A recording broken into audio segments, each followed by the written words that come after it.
I want this to have this discussion. I want people to say, man, did you see that commercial? Yes. And I want them to think that I'm incensed about it, or I have my feelings hurt about it because I'm a Christian and I'm just like every other Christian. And I'm going to say, no, he would wash your feet. He does love you.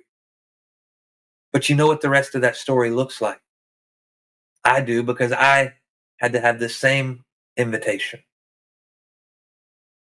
See, after he washes your feet, after he cleans off the mess that you've come through, after he cleans off what life's, you hear this all the time from me, what life has done to you, what has been done for you, and what's been done by you. All three of those things contribute to a broken identity, contribute to a place in life where we are a product of what's been done in those moments. When he washes that off of us, the invitation is what he said to the adulteress after he cleaned away all of her, the voices who were telling her she's dying, she's going to hell, it's time to kill her, all of her accusers. When he got all of them away, in a foot washing moment, although he didn't physically wash her feet, this was the process he was trying to demonstrate. And he looked at her and said, where are your accusers?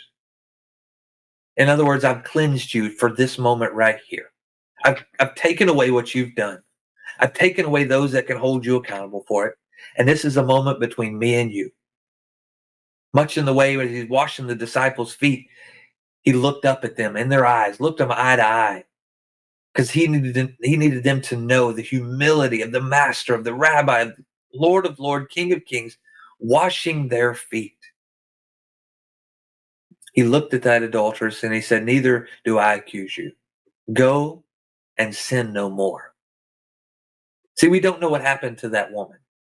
We don't know what the rest of her story is. All we know is there was an invitation made. I can remember in my life those moments, because it wasn't just one moment and I never sinned no more. No, there was the first moment of connection, the first moment where my feet were cleaned, and I did go back and step in some stuff. But through a course of life, I realized along the way that he does love me enough to clean it off. And when I stop walking in those places, I don't need to have my feet washed every day anymore. And it's in that place where I'm walking around and my feet aren't dirty that people can begin to notice that something's different. See, the people who need their feet washed, many of them don't even know or understand what the process looks like. Jesus was not saying in that moment that I'm here to wash everybody's feet. He said, disciples, I'm cleaning yours. Because if you're going to go make a difference in the world, if you're going to go and be a light and show people that their feet need to be clean, then yours have to be. See, I'm looking at you, Christians, looking at those of you who profess to be a Christian, who have it right, who figured it out, who love God and read this word all the time and pray. Does your feet look any different than theirs? Have you gone back to the places that he cleaned off of you and walked in them again? Have you negated the humble work that he came to do to die for your sins?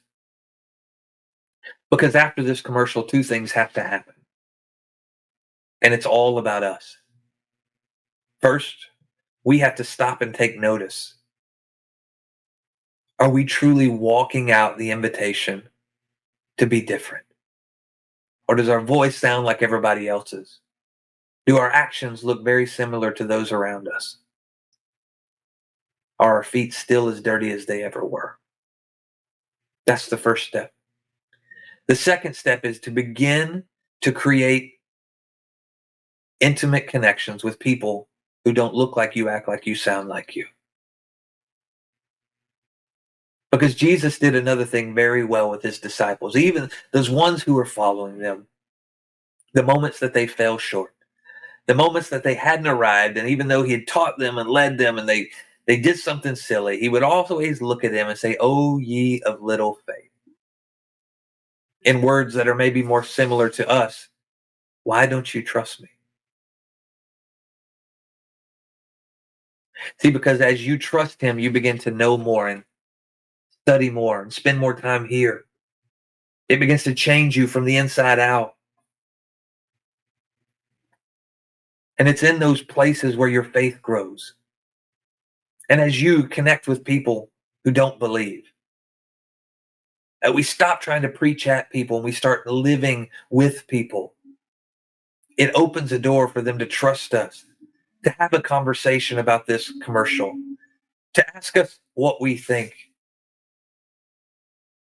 to ask us, would Jesus wash our feet? And it's in that place of expansion we could say, yes, without a shadow of a doubt, he would wash your feet. But his invitation would be that you never need your feet washed from that stuff again.